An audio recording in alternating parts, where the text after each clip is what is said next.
সেইটুকু বললেই ভালো।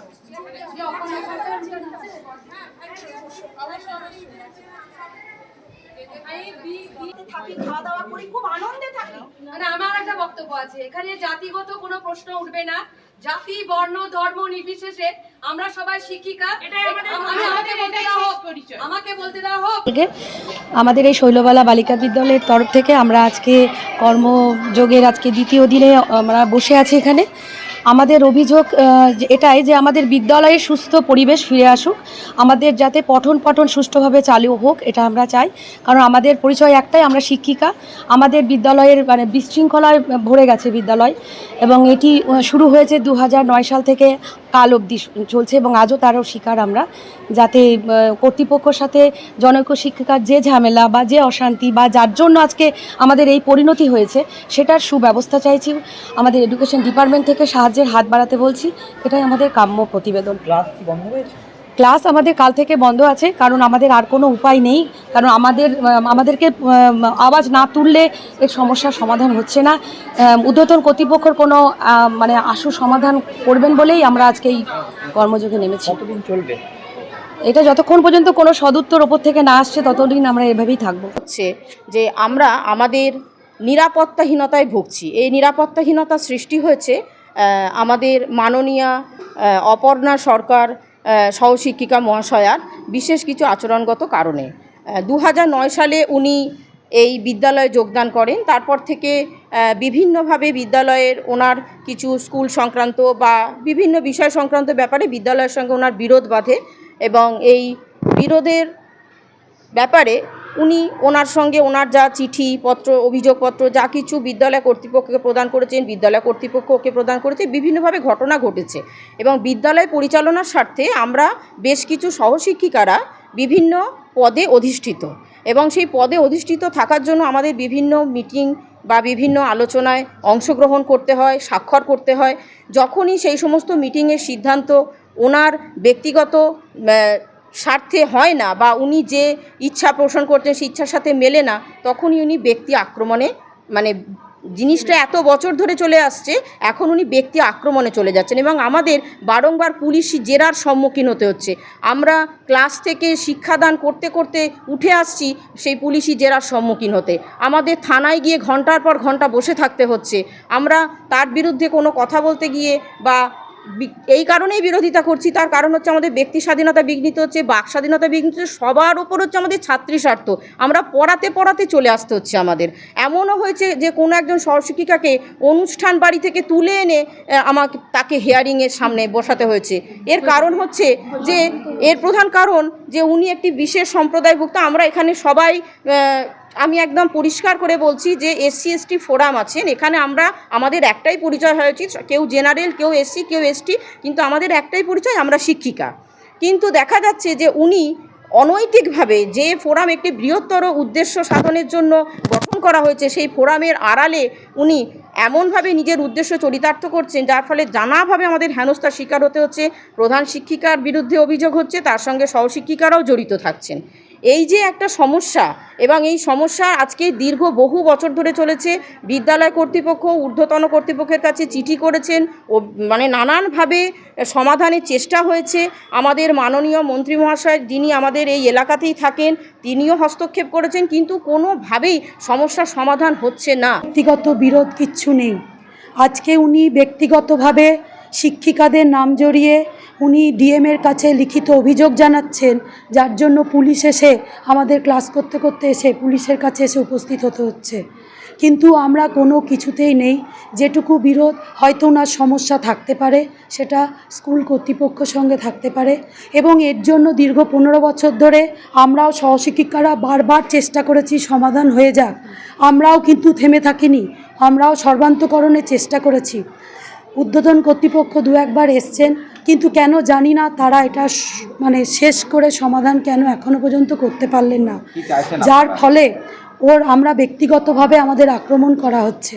এইটা আমরা বন্ধ হতে চাইছি। আমরা দোষ না করে কেন অন্যায়ভাবে আমাদের নাম জড়ানো হবে, কেন আমাদেরকে এই অসম্মানজনক পরিস্থিতির মধ্যে পড়তে হবে, কেন স্টাফ রুমে আমরা নিরাপদ থাকতে পারবো না, তার জন্যই কিন্তু আজ আমরা কর্মবিরতি করেছি। দেখুন, এই সমস্যাটা কিন্তু আমাদের একদিনের নয়, মোটামুটি 15 বছরের চলছে।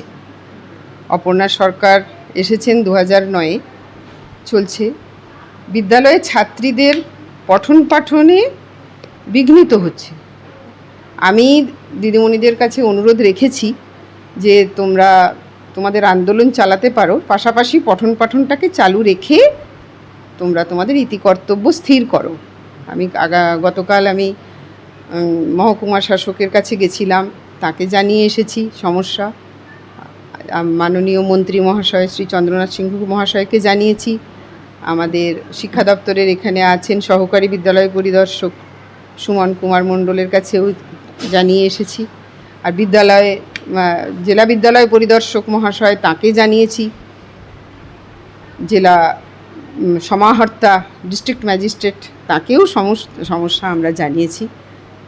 সর্বোপরি আমার বিদ্যালয়ে ভীষণ ছাত্রীদের আমার ক্ষতি হচ্ছে। রুমে আমাকে মারা হয়েছিল।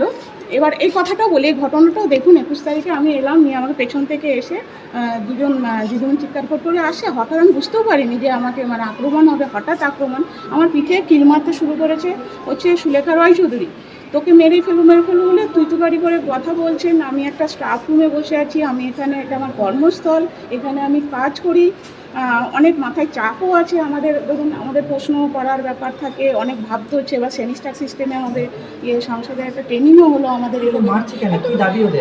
তো ওরা এরকমই চিৎকার করছে হঠাৎ করে। দেখুন, প্রথমত আমি কথাটা একটু কমই বলি, কেউ কিছু জিজ্ঞেস করলে বলি না তো আমি ওরকম প্রথমত আমার সমস্যার কথা বা বাড়ির সমস্যা নিয়ে আমি এখানে আলোচনা করি না, কারণ আমি মনে করি এটা একটা ওয়ার্ক এথিক্স, যেখানে এগুলো আলোচনা নিষ্প্রয়োজন আমি করি না।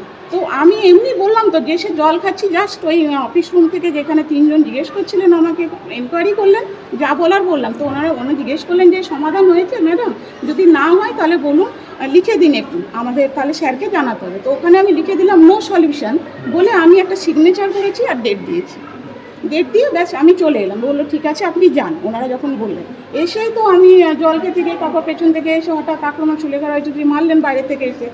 আর সঙ্গে সঙ্গে দুজন মিলে রুমা গাঙ্গুলি ওরা চিৎকার করে আমাকে বলছে আমার বাবা মা আমরা সবাই নিচু জাতি, আমরা তার জন্য নাকি বেজন্মা, আমি জানি না, উনি বাংলার টিচার তো সুলেখা রায়চৌধুরী, উনি মিনিংটা জানবেন। সুলেখা রায়চৌধুরী আমাকে পিঠে মেরেছে, ওরা দুজন মিলে চেয়ার ধাক্কা দিয়েছে, আমি পড়ে গেছি।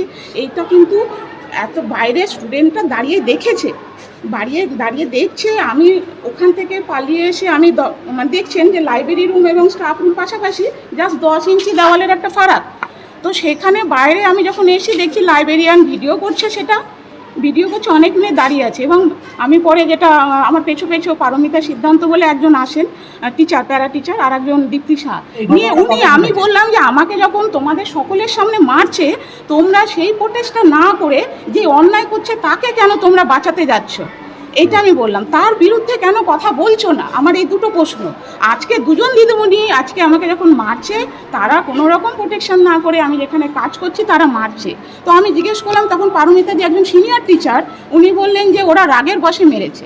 আমার কথা হচ্ছে, আমার তাদের সঙ্গে কোনো কথা নেই। ওনারা কোথা থেকে কি শুনে এসে বাইরের থেকে এসে আমাকে আক্রমণ করবেন, এটা কর্মস্থলে স্টাফ রুমে নিষ্প্রয়োজন, একদমই অনুচিত। এবং এটা আইনের ধারা অনুযায়ী যেরকম শাস্তি হওয়া উচিত সেটা হবে, সেটা যা হবে। তো পুলিশরা যখন এসেছিলেন আমাকে একটা নাম্বার দিয়ে গেছিলেন, সেই নাম্বারে আমি মেসেজ করে সঙ্গে সঙ্গে জানালাম স্যার এমুক অমুকে প্রেজেন্ট আছেন, তাদের মাঝে এবং স্টুডেন্টরা প্রেজেন্ট আছেন, লাইব্রেরিয়ান প্রেজেন্ট আছেন।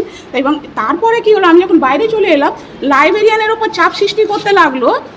লাইব্রেরিয়ানের ওপরে পারমিতা সিদ্ধান্ত আর দীপ্তি সাহা, পরে সংহিতা ওখানে আসলো, লাইব্রেরিয়ানের উপর চাপ সৃষ্টি করতে লাগলো যে আপনি যদি এই ভিডিওটা, আমাকে যে মারছে সেই ভিডিওটা যদি ডিলিট না করেন তাহলে কিন্তু আপনাকে ফাঁসানো হবে।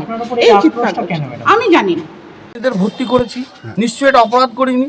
এবার আমরা তো মেয়েদের রেগুলার রুটিনলি টাইমলি স্কুল পাঠাচ্ছি, কিন্তু মেয়েরা স্কুলে আসছে, স্কুল থেকে আসার পর সেই 4:30 বাড়ি ফিরছে, 6টার দিন তারা এখানে বসে থাকছে। কোনো টিচার কোনো ক্লাস করাচ্ছে না, কিছু করছে না। এটা কিন্তু রেগুলার নয়, এটা দিন 5-7 হলো এই জিনিসটা হয়েছে। তারপরে হঠাৎ কালকে আরও সব গার্জেনদের ইয়ে থেকে আমরা জানতে পারলাম যে নাকি কর্মবিরতি চলছে। হোয়াট ইজ কর্মবিরতি? মেয়েরা স্কুল আসছে, টিচাররা স্কুল আসছে, অথচ কর্মবিরতি। তাহলে পঠন কিচ্ছু না। তাহলে আমাদের মেয়েদের যে অ্যাটেন্ডেন্স গুলো এতদিন যে বাদ গেল, তার দায়িত্ব কে নেবে? কি চাইছেন আপনারা? আমরা চাইছি হয় পঠন পাঠন হোক, আর নচেত স্কুল বন্ধ হয়ে যাক।